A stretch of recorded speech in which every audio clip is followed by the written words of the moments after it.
മൂന്നാഴ്ച നീണ്ടുനിന്ന പ്രചാരണം സമാപിച്ചതോടെ വോട്ടുറപ്പിക്കാനുള്ള ശ്രമത്തിലാണ് സ്ഥാനാർത്ഥികൾ. വ്യാഴാഴ്ച രാവിലെ 7 മുതൽ വൈകിട്ട് 6 വരെയാണ് വോട്ടെടുപ്പ്. 140 മണ്ഡലങ്ങളിലായി 30,495 ബൂത്തുകളാണ് സജ്ജീകരിച്ചിട്ടുള്ളത്.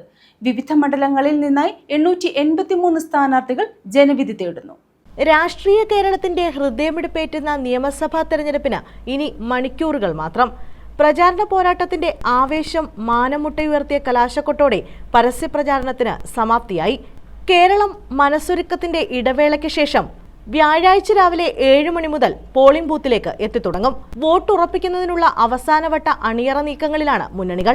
വ്യാഴാഴ്ച രാവിലെ 7 മണി മുതൽ വൈകുന്നേരം 6 വരെ വോട്ടെടുപ്പ് നടക്കുമെന്ന് മുഖ്യ തെരഞ്ഞെടുപ്പ് ഓഫീസർ രത്തൻ യു കേൽക്കർ വാർത്താ സമ്മേളനത്തിൽ പറഞ്ഞു.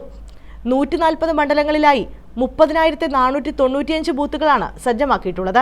തെരഞ്ഞെടുപ്പിനുള്ള സാമഗ്രികളുടെ വിതരണവും നടന്നുവരുന്നു. വിവിധ മണ്ഡലങ്ങളിലായി 883 സ്ഥാനാർത്ഥികളാണ് ജനവിധി തേടുന്നത്. വോട്ടവകാശം വിനിയോഗിക്കുന്നതിനായി ശമ്പളത്തോടു കൂടിയ അവധിയും പ്രഖ്യാപിച്ചിട്ടുണ്ട്. വിവിധ സംസ്ഥാനങ്ങൾക്ക് കത്തയച്ചതായി മുഖ്യ തെരഞ്ഞെടുപ്പ് ഓഫീസർ അറിയിച്ചു. വേനൽ ചൂട് കണക്കിലെടുത്ത് ബൂത്തുകളിൽ ഫാൻ, കുടിവെള്ളം ഉൾപ്പെടെയുള്ള സൗകര്യങ്ങളും ഒരുക്കും. കൂടുതൽ ഇരിപ്പിടങ്ങളും സജ്ജമാക്കും. News desk.